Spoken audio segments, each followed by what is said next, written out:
ஓம் சைராம், ஜெய் சைராம். என் அன்பின் பிரியமே, விடிந்தால் கதிரவன் வருவான், பூக்க வைப்பான் என சூரியகாந்தி கொண்ட நம்பிக்கை போல உனக்கும் ஒரு காலம் உண்டென்று நீ ஏன் யோசிக்க மறுக்கிறாய்?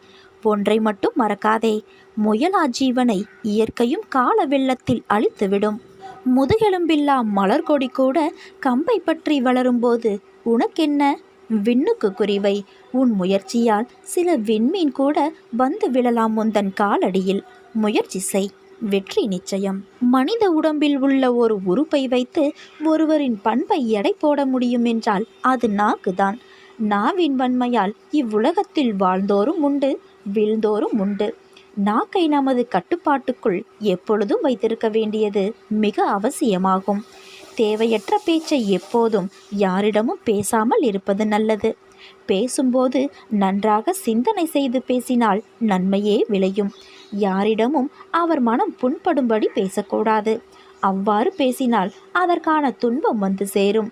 நாக்கை அடக்கி ஆள கற்றுக்கொண்டால் உடலுக்கும் மனதுக்கும் நல்லது. பேரரசன் ஒருவனிடம் வலிமை மிக்க யானை ஒன்று இருந்தது.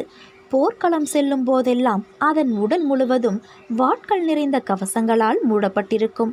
அதன் வாளிலும் இரும்பு குண்டு ஒன்று இணைக்கப்பட்டிருக்கும். போர் சமயங்களில் அந்த யானையின் துதிக்கையில் அம்பு படாமல் இருக்க துதிக்கையை நன்றாக சுற்றி வைத்து கொள்வதற்கு பழகியிருந்தான் பாகன். ஒரு நாள் போர்க்களத்தில் அரச யானை புகுந்து எதிரி படைக்கு பேரழிவை தந்தது.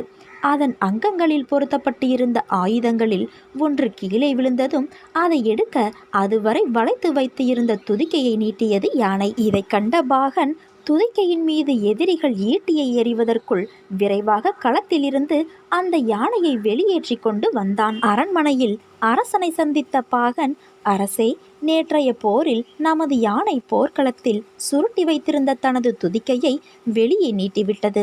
இனி அது போருக்கு பயன்படாது என்றான். அரசனும் அந்த யானையை இனி போரில் பயன்படுத்த வேண்டாம் என்று சொல்லிவிட்டார்.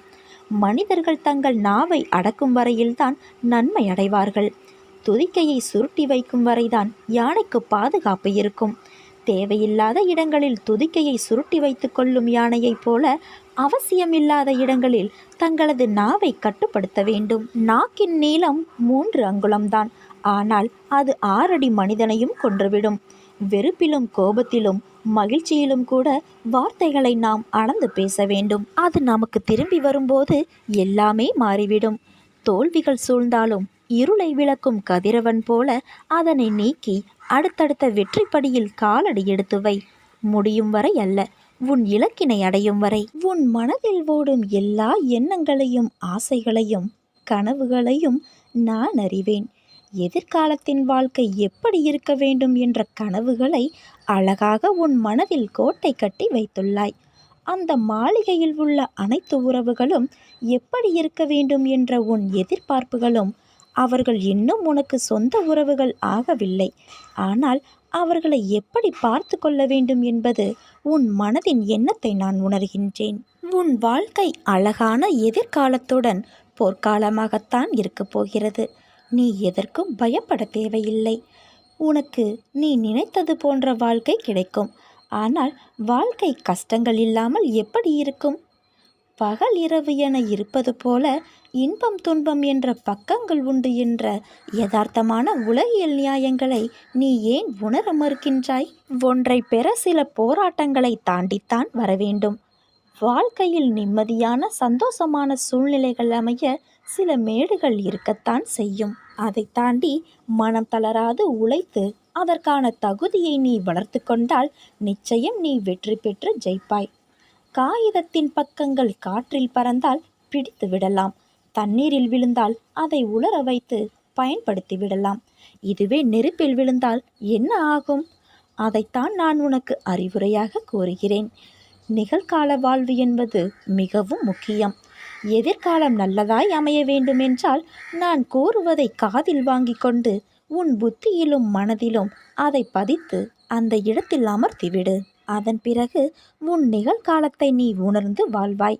நீ வாழும் காலத்தை உனதாய் ஆக்கி கொண்டால் எதிர்காலம் உனது பொற்காலமாக மாறும். இதுவரை நீ எடுத்த முயற்சிகள் அனைத்தும் வெற்றி பெறும். நம்பிக்கையோடு இரு. நீ நினைத்ததெல்லாம் நடக்கப் போகிறது. இனி என்றுமே உன் வாழ்க்கை சந்தோஷமாக இருக்கும். இன்பத்தையும் துன்பத்தையும் முதலில் நீ சமமாக ஏற்றுக்கொள். உன் மீது முதலில் நீ திடமாக நம்பிக்கை கொள்ள வேண்டும். எளிமையாக வாழ்வதில் விருப்பம் கொள்ள வேண்டும். கௌரவத்திற்காக ஆடம்பரம் வீண் செலவுகளில் ஈடுபடக்கூடாது. வழிபாட்டுக்கு ஆடம்பரம் தேவையில்லை. பணிவும் அன்பும் நிறைந்த ஒன்றே போதுமானது. வாழ்வில் நடப்பதை மனப்பூர்வமாக ஏற்றுக்கொண்டு நம்பிக்கையோடு செயல்படு. உலக விஷயங்களில் விருப்பம் இருக்கும் வரை உனக்கு பிறவி சங்கிலி தொடர்ந்து கொண்டே இருக்கும். சுகமும் துக்கமும் வெளியுலகில் இருப்பதாக எண்ணுகிறாய். அது உன் மனதில் இருக்கிறது. அறுசுவை உணவாக இருந்தாலும் பழைய கூழாக இருந்தாலும் இரண்டுமே பசியைத்தான் போக்கும். இன்பமாக தெரியும் ஒன்றே ஒரு நாள் துன்பமாக மாறலாம். துன்பத்திற்கும் இதே தன்மை பொருந்தும். இதை நீ உணர்ந்தால் உன் வாழ்வில் வெற்றி நிச்சயம். கடவுளை காண அனைவரும் விருப்பப்படலாம். ஆனால் தகுதி உள்ளவருக்கே வாய்ப்பு கிடைக்கிறது.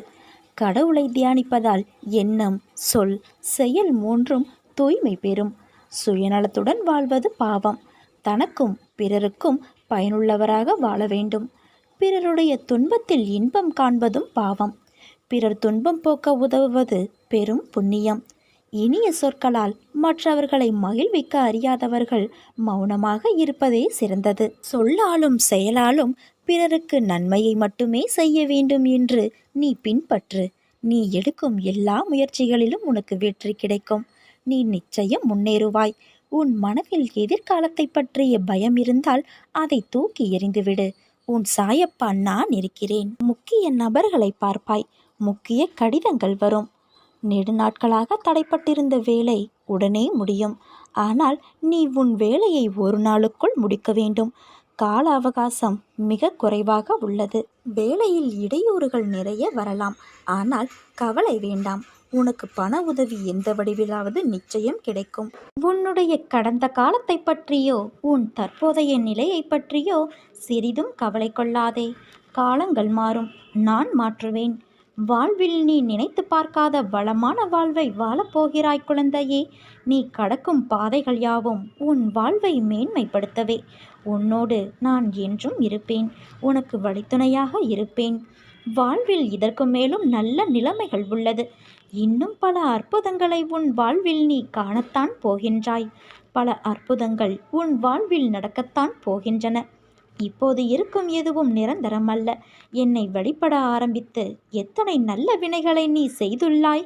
அவையெல்லாம் நிச்சயமாக பலன் தரும். உன்னை நான் பாதுகாத்து கொண்டே வருகிறேன். உனக்கான சூழலை நான் அமைத்து தருகின்றேன். நல்லது உன் வாழ்வில் நடக்கும். நீ நிச்சயம் மகிழ்வாய். உன் மனநிலையில் ஏன் இந்த மாற்றம்? உன் இயல்பு நிலையிலிருந்து மாறி ஏன் இப்படி எதையும் உணராதது போல, வாழ்க்கையே மறத்து போனது போல ஏன் இந்த தோற்றம் உனக்கு? நீ நிறைய விஷயங்களை மாற்ற வேண்டியதாய் உள்ளது. உன் கோபம், அவசர புத்தி, சகிப்புத்தன்மையில்லாத நிலை, எதற்கெடுத்தாலும் எரிச்சலான எண்ணம், அகங்காரம், இவற்றை நீ மாற்றினாலே நிம்மதியான சந்தோஷமுடைய வாழ்க்கையை நீ வாழ்வாய். மற்றவர்கள் உன்னை காயப்படுத்தி உன்னை புறம் கூறினாலும் நீ நகர்ந்து வந்துவிடு. நீயும் அதையே செய்யாதே. பிறகு என் பிள்ளையான உனக்கும் அவர்களுக்கும் என்ன வித்தியாசம்? உன் பக்தி உண்மையானது. உன் அன்பு தூய்மையானது.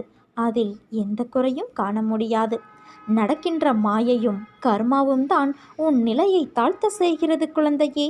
ஆனால் நீ உயிராய் நினைக்கும் உன்னுடைய முழு முதற் கடவுளான எனக்கு தெரியாமல் எப்படி இருக்கும் உன் சூழ்நிலை? உன்னை புரிந்து கொள்ளாமல் நான் எப்படி இருப்பேன்? உன்னோடு நான் எப்போதும் இருப்பேன். உன் மனவலியை போக்கி உன் முகத்தில் புன்னகையை மலர செய்யும் செய்தி ஒன்று உன்னை தேடி வரும்.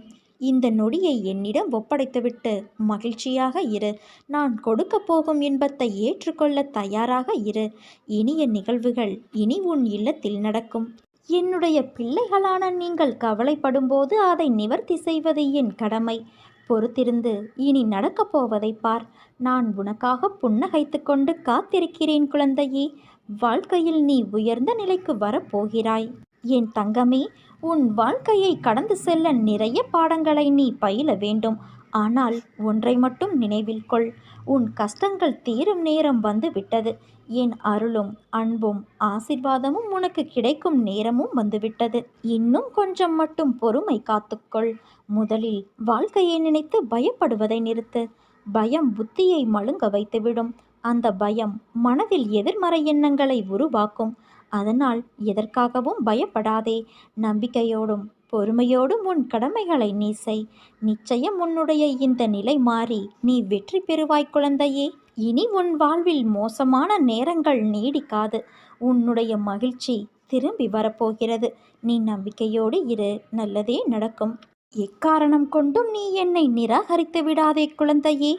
தனியாக போராடுகிறேன், வெற்றி பெறுவேனா என்று நினைக்காதே. நீ தனியாக போராடுவதே வெற்றிதான். உனக்குள் நான் அல்லவா இருக்கின்றேன். ஒன்றை மட்டும் நன்றாக புரிந்து கொள். நீ சொத்து சேர்த்து வைக்காவிட்டாலும் பரவாயில்லை. ஆனால் எவர் குடும்பத்தையும் கெடுத்து பாவத்தை சேர்க்காமல் வாழ்ந்து மறைந்து விட வேண்டும். ஏனென்றால் சுமக்கப் போவது உன்னுடைய வாரிசுகள் மட்டுமே. அதை எப்போதும் உன் நினைவில் வைத்துக்கொள். ஏன் இப்படி உன்னை நீ கடுமையாக வருத்தி கொள்கிறாய்? நீ இப்படி உன் உடலை வருத்தி கொண்டு என்னை வழிபடாதே. நான் உனக்கு துணையாக உன்னுள்ளேயே தான் இருக்கின்றேன். அப்படி இருக்கையில் நீ படும் துயரங்களை நான் அறிய மாட்டேனா? நான் என்றுமே உன் வேண்டுதலை அலட்சியப்படுத்தவில்லை. ஆனால் நீ இப்படி உன்னை வருத்தி கொள்வதை என்னால் தாங்கிக் கொள்ள முடியவில்லை. உன்னுடைய துயரங்கள் எல்லாம் நீங்க வேண்டி நீ முழுமையாக நம்பும் என்னை எண்ணி வேண்டிக் கொள்கிறாய். சரிதானே? உன் மனதில் இருப்பதை நான் அறிவேன். உன்னை சூழ்ந்துள்ள துயரங்களிலிருந்து தப்பிப்பது எப்படி என யோசித்து தூக்கம் வராமல் தவிக்கின்றாய். உன்னை எல்லோரும் அவமானப்படுத்துவது போலவும் கைவிட்டது போலவும் எல்லாமே இருந்தும் எதுவுமே இல்லாதது போலவும் எல்லோரும் இருந்தும் அனாதை போலவும் இப்போது நீ உணர்கின்றாய். அனைத்தையும் நான் அறிவேன். சங்கடங்களை நினைத்து நம்பிக்கை இழக்கின்ற காலகட்டத்தில் தான் நீ இருக்கின்றாய். உன் கர்ம வினைகளின்படி இது உனக்கு உண்மையான சோதனையான காலம்தான். நான் இல்லை என்று கூறவில்லை. ஆனால் உன் கர்ம வினைகளை அழித்து அதை உனக்கு சாதனை காலமாக மாற்றத்தான் நான் இங்கு போராடி கொண்டு இருக்கிறேன். இன்னும் சிறிது காலத்திற்கு சங்கடங்களை சகித்துக்கொள். உன் நம்பிக்கை என்னும் சக்தியை ஒன்று திரட்டி உன் துயரங்களை கண்டு அஞ்சாமல் போராடு. இது நீ திடமான சிந்தையை தக்க வைத்து கொள்ள வேண்டிய காலகட்டம். இறை நாமத்தை நீ உச்சரித்து கொண்டே இரு. எல்லாம் கூடிய விரைவில் மாற்றியமைக்க உனக்கு நான் இருக்கின்றேன். உன் கஷ்டங்கள் எல்லாம் உன்னை தாழ்த்த என்று நினைத்து கொள்ளாதே. உனக்கான அழகிய வாழ்க்கை காத்து கொண்டு இருக்கிறது. அந்த வாழ்க்கை எல்லா ரணங்களுக்கும் மருந்தாய் அமையப் போகிறது. இன்னும் பல மாற்றங்கள் இருக்கிறது குழந்தையே அரங்கேறுவதற்கு. அந்த அழகிய நாட்களை எதிர்நோக்கி காத்து கொண்டு இரு. உன் வாழ்க்கையில் நீ சிந்திய அத்தனை கண்ணீருக்கும் நான் கொடுக்கும் சீதனம் அது. உனக்கான எல்லாம் நிறைந்த எதிர்காலம் காத்து கொண்டு இருக்கிறது. நீ உயர்ந்து வளரப் போகிறாய். சிரித்த முகத்தோடு காத்து கொண்டு இரு தங்கமே. உன்னையும் உன் வாழ்க்கையையும் நிறைவுடையதாய் நான் ஆக்குவேன். உன்னிடத்தில் அனைத்து நல்ல பண்புகளையும் நான் கொடுப்பேன். உன்னுடைய கர்ம பலன்களை நான் கழித்து வருவதால் உனக்கு எல்லாமே தாமதமாகின்றது. நம்பிக்கையை கைவிட்டு விடாதே. என்னை நம்பு. யார் உன்னை கைவிட்டாலும் நான் உன்னை கைவிட மாட்டேன். நீ வாழ பிறந்திருக்கின்றாய். வாழ்வை அனுபவித்து வாழ வேண்டும். அதற்கு தடையாக உள்ள கஷ்டங்களையும் பிரச்சனைகளையும் வேறு விதமான சூழல்களையும் நீக்கி எல்லாவற்றிலும் சம்பூரணமாக வாழ வேண்டும் என்பதே என் விருப்பம். என் விருப்பம் உன் வாழ்க்கையில் நடைமுறைக்கு வர வேண்டும் என்றால் நான் உன் மனதில் இருக்க வேண்டும். நான் உன் மனதில் இருப்பதை எப்படி அறிந்து கொள்வது என நீ கேட்கலாம். எந்த மனதில் அமைதியும் சாந்தமும் நிலவுகிறதோ, எந்த மனம் எப்போதும் அன்பினால் நெகிழ்கிறதோ, எந்த மனம் எப்பொழுதும் பொறுமை காக்கிறதோ, எந்த மனம் அனைத்தையும் சகிக்கிறதோ அந்த மனதில் நான் இருப்பேன். சில நேரங்களில் கஷ்டம் கலங்க செய்யும்.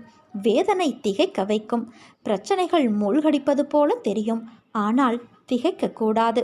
எதையும் முன் ஜென்மத்து வினையென எடுத்துக்கொண்டு இனி வரும் நாட்களில் நன்றாக இருப்பதற்காக இந்த நிலையை நான் தருகிறேன் என ஏற்றுக்கொள். நான் உனக்கு எதையும் செய்யவில்லை என கதறி அழுத நாட்கள் உண்டு. அழுத நாட்கள் முடிந்து போகும். ஆனந்தமான காலம் உனக்காக காத்திருக்கிறது. மரம் இலைகளை உதிர்க்க ஆரம்பித்து மொட்டையாகி நின்றால் மரம் பட்டுவிட்டது என நாம் பதறுவது இல்லை. இது இலையுதிர் காலம், இனி வசந்த காலம் வரும் என்பதை நினைத்து காத்திருப்போம் அல்லவா? அதே போல இந்த துன்ப நாட்களும் உனக்கு முடிவுக்கு வந்து இன்பம் சேரப்போகிறது. அன்றைக்கு நீ தகுதியாக இருப்பதற்காக இந்த கஷ்டம் என்ற பயிற்சி அளிக்கப்படுகிறது. என் தங்கமே, உனக்காக நான் வகுத்த வழியில்தான் நீ பயணிக்கின்றாய். பயமின்றி முன்னேறு. வரும் தடைகள் எல்லாம் உன் நலனுக்காகத்தான். உன் பொறுமைக்கும் நம்பிக்கைக்கும் நீ கனவிலும் நினைக்காத வாழ்வை நான் உனக்கு அமைத்து தருவேன். என் நாமம் உச்சரிப்பவர், என்னை வணங்குபவர், என் நிகழ்ச்சிகளையும் வாழ்வை பற்றியும் எண்ணி என்னை நினைவில் இருத்தி கொள்பவர் ஆகியோர் உலகப் பொருட்கள், உணர்ச்சிகளில் கவனம் செலுத்த மாட்டார்கள்.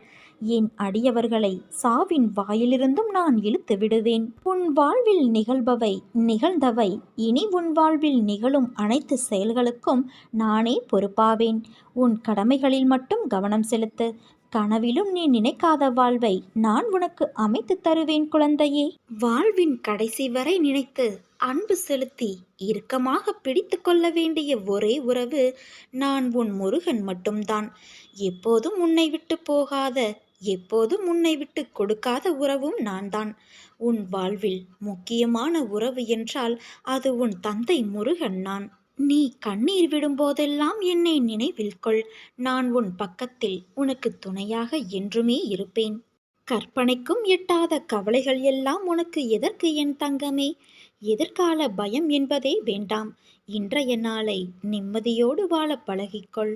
உன் எதிர்கால தேவைகள் அனைத்தையும் நான் பூர்த்தி செய்வேன். உனக்கு நான் அடிக்கடி கூறுகிறேன், பொறுமையோடும் நம்பிக்கையோடும் இரு என்று. தூக்கமில்லை, எதையும் சிந்திக்க முடியவில்லை, ஏன் எதற்காக வாழ வேண்டும் என்று மனதில் தோன்றும் எண்ணங்களிலிருந்து முதலில் வெளியே வா. நான் சொல்ல வருவதை கொஞ்சம் கேள். வாழ்க்கை என்றாலே ஏற்றம் இறக்கம் கலந்த ஒன்றுதான். அதை லாபகமாக நகர்த்தி செல்வதில்தான் சிறப்பு. உலகில் எல்லோர் வாழ்க்கையிலும் எல்லா சூழலும் ஒன்று போல அமையாது. அன்பு, காதல், தேடல், வளர்ச்சி, ஆசையாகிய எதுவும் அளவுக்கு மீறி போகும்போது சிக்கல்தான். அடுத்தவர்களின் துயரங்களை கேட்கும்போது அதை ஆழ்மனதிற்கு கொண்டு சென்று நம் வாழ்க்கையிலும் இப்படி நடக்குமோ என்று கற்பனையாக யோசிக்காதே. அந்த சந்தேகமே உண்மையாக உன்னை சுற்றியுள்ளவர்களிடம் இருந்து உன்னை பிரித்துவிடும். இதை எப்படி சொல்வது என்ற எண்ணம் எல்லாம் வேண்டாம். மனதில் உள்ள குப்பைகளை உனக்கு நம்பிக்கைக்கு உரியவர்களிடம் கொட்டிவிடு. அல்லது ஒரு காகிதத்தில் எழுதி பிறகு அதை அக்னிக்கு இரையாக்கிவிடு. மனதை ஒருநிலைப்படுத்தி தியானம் செய். தியானத்தின் போது எல்லா எதிர்மறை சக்தியும் என்னை விட்டு விலகிவிட வேண்டும் என்ற எண்ணத்தோடு தியானம் செய். தோல்விகள் நிரந்தரமல்ல என்று எதையும் புரிந்து ஏற்றுக்கொண்டால் அழுத்தம் வராது. அதற்கு மாறாக நேர்மறை எண்ணங்கள் உன்னை சூழ்ந்து பாதுகாக்கும். உனக்கு எல்லா சூழ்நிலைகளிலுமே நான் துணை நிற்பேன். என் வார்த்தைகள் மீது நம்பிக்கை வைத்து செயல்படு என் குழந்தையே. மீதியை நான் பார்த்து கொள்கிறேன். நீ எதையெல்லாம் இழந்தாயோ அதைவிட அதிகமானவை உன்னை வந்து சேரும். நீ வாழ்வில் முன்னோக்கி மகிழ்ச்சியாய் செல்லும் காலம் வந்து விட்டது. நம்பிக்கையோடு நான் கூறும் வார்த்தைகளை பின்பற்று. இது உன் தாயும் தந்தையுமான என்னுடைய சத்திய வாக்கு.